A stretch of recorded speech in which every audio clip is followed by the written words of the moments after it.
Daniel pushed open the bedroom door, the faint glow from Emily's phone lighting her face as she lay propped against the pillows.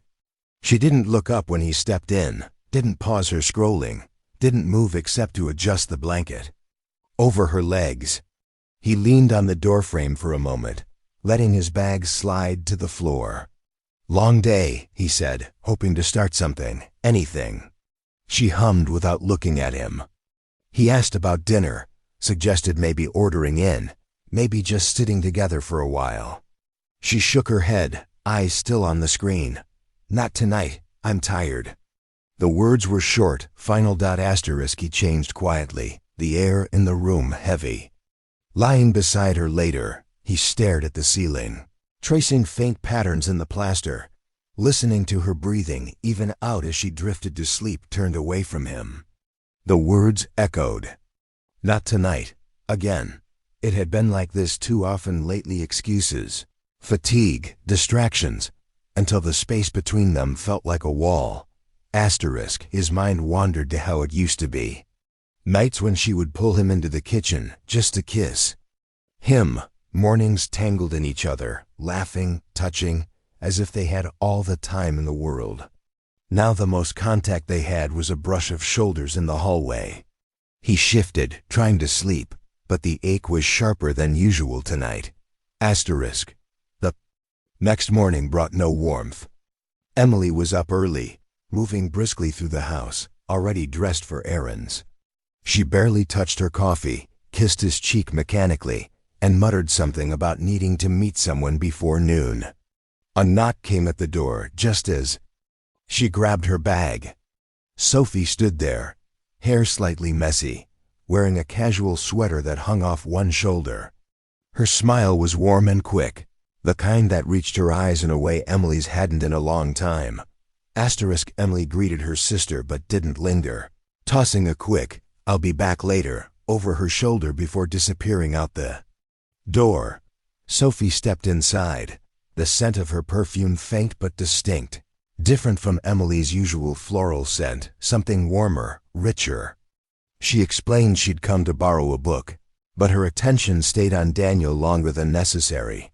They ended up in the kitchen while she searched the shelves.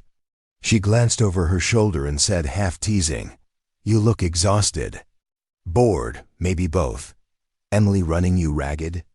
Her tone was light, but edged with something sharper. He smirked awkwardly, trying to brush it off. She reached for a mug, filling it with coffee without asking, leaning one hip against the counter. "She told me she's been too tired lately. If I had a husband, I wouldn't let him feel neglected." Daniel froze for half a second, caught between brushing it off and acknowledging the sting it left. "It's not like that," he muttered, though he wasn't sure he believed it himself. Sophie tilted her head, studying him like she was reading a page he didn't know he'd left open. He handed her the book she'd come for, their fingers brushing briefly. She didn't pull away right away, and when she finally did, it was slow, deliberate. Her eyes lingered on him, her smile changing into something more private. As she moved toward the door, she stepped close enough for him to feel her breath against his ear. "Maybe she's just giving me a chance," she whispered. The words light but heavy at the same time, like a spark tossed into dry grass. She pulled back before he could react, her expression neutral again, as she opened the door. Daniel stood there for a long moment after she left, the sound of her voice replaying in his head, trying to decide if it had been a joke or something else entirely. When Emily came home later, cheerful but distracted, he kept quiet, but his mind was still caught on Sophie's parting words, the faint scent of her perfume lingering in the hall. That night, Emily turned off the light early, curling away from him again.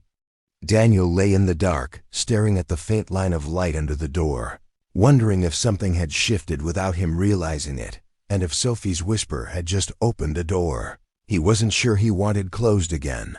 The following week blurred into late nights and half-finished conversations. Emily's hours stretched longer, her messages reduced to quick updates about staying late or grabbing dinner with colleagues.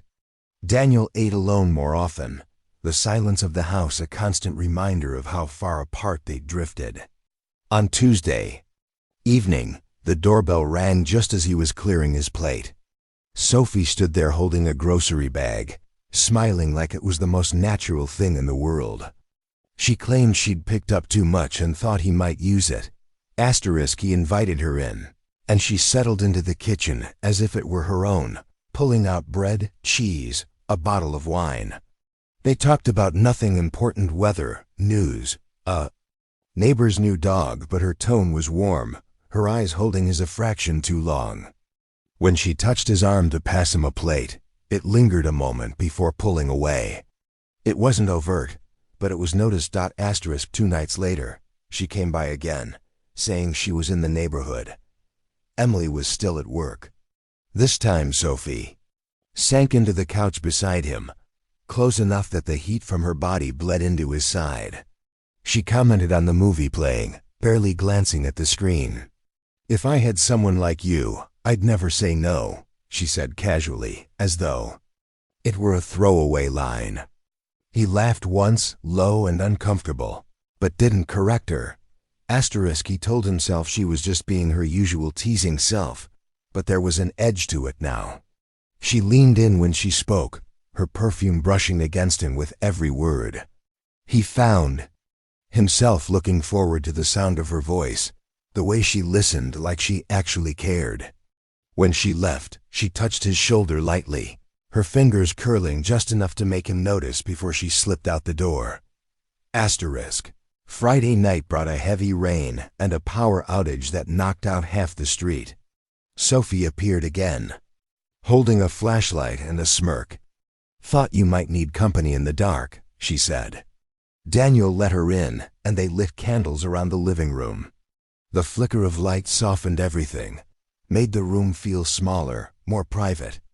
She poured wine, settled cross-legged beside him, and the conversation drifted to things they'd never discussed: what he thought marriage should feel like, what she wanted in someone she loved. Her gaze held his when she asked, "Are you happy?" He hesitated. "I love Emily," he said finally, but even to his own ears, it sounded like a statement that required proof. Sophie's expression didn't change, but she shifted closer, their knees brushing. She passed him the wine, her fingers grazing his hand. This time he didn't move away. The rain tapped steadily against the windows, the house quiet except for the occasional crackle of candle wax. She leaned forward slightly, her voice dropping. "You deserve to be wanted, Daniel." The words landed heavily, their weight amplified by the closeness. His heart thudded in a slow, deliberate rhythm as he searched her face, trying to read whether she meant what he thought she did. Her hair caught the candlelight when she leaned in to top off his glass, brushing against his arm as if it belonged there. He told himself it was harmless, that nothing had happened, but his pulse betrayed him. The wine loosened the stiffness in his shoulders. The quiet stripped away his defenses. A faint vibration broke the moment, his phone lighting on the table. Emily's message flashed. "Staying at Claire's tonight. Late project. Don't wait up." Sophie glanced at the screen, then back at him, her lips curling into the smallest knowing smile.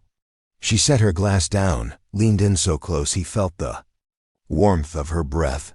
"Guess it's just us," she murmured, her voice threaded with something he couldn't quite name. Her hand rested on his knee for just a moment longer than necessary before she stood, moving toward the kitchen. He sat there, pulse uneven, knowing there was a choice to make, and that the night was far from over. Sophie returned from the kitchen with the wine bottle, her steps unhurried, the faint sound of rain still tapping against the windows. She refilled his glass before topping off her own, settling back beside him without leaving the space she'd claimed earlier. Her knee brushed his, deliberate and steady. He didn't move. The air between them felt charged, each moment stretching a little longer than it should. She swirled her wine, eyes on the glass, and said quietly, "Nobody needs to know what happens between us. Daniel's grip on his drink tightened. He knew the line was right there, invisible but solid, and every word she spoke was pushing him toward it. They talked in low voices about nothing specific, yet each sentence seemed to circle the same unspoken point. Her fingers found his arm. Again, tracing lightly as she leaned closer, her voice soft enough that he had to tilt toward her to catch every word. When she set her glass aside, the silence between them deepened. She was so close now that her breath warmed the side of his neck. He could have stepped away, could have made some excuse, but he didn't. Her lips hovered near his, and for a suspended moment, neither of them moved. Then he closed the gap. The kiss was slow at first, tentative, as though testing whether it should even happen, but the hesitation dissolved quickly. Hands found their way to familiar shapes, movements growing more certain, breaths coming heavier. The details stayed vague, yet every sensation sharpened: the slide of fabric, the press of a palm, the warmth of skin under fingertips. Faces stayed shadowed in the flicker of candlelight, but the connection was undeniable. When it was over, they remained in a wordless quiet, the sound of the rain now a distant murmur. Sophie's head rested against his shoulder, her breathing even, as if nothing about what they'd done felt out of place. Daniel's heart was still racing, but the reality of it pressed in heavier than the moment itself. He glanced toward the darkened hallway, the reminder of a life beyond this room. At some point, he drifted into an uneasy sleep on the couch, Sophie curled near him. Morning light seeped through the blinds, and the sound of her shifting beside him broke the stillness. He sat up quickly, muttering something about making coffee. She smiled faintly, watching him for a moment before standing. By the time Emily returned that afternoon, Sophie was gone. Emily's mood was bright, her conversation animated, full of small stories about her night. Daniel answered where necessary, nodding, forcing his focus onto her words. But his gaze kept sliding away, his mind still tangled in the memory of candlelight. And whispered permission. He tried to shake it during the day, bury it under routine. Yet that evening, as he sat at the dinner table, his phone buzzed. A single message lit the screen. Your secret's safe. Unless you want it not to be. No signature, no need for one. His pulse quickened. He set the phone face down, Emily still. Talking across from him, unaware. She laughed at something she'd just said, her eyes bright, her hand brushing his. For a moment, he almost felt the same as he once had, but it was fleeting. The weight of what he'd done sat heavy in his chest, the knowledge that nothing, no dinner, no laugh, no touch would erase the shift that had happened. Sophie's words lingered, not as a threat but as a reminder. Daniel listened to Emily, nodded where he should, but his mind stayed split. One part replayed the years they'd built together, the other trapped in a single night when everything blurred. He didn't know if it was guilt or longing that kept the memory alive, only that the line he'd crossed was permanent. Whatever happened next, the quiet life he knew was already gone, replaced by something uncertain, fragile, and dangerous. Daniel sat on the porch that night, the hum of passing cars mixing with the low chorus of crickets.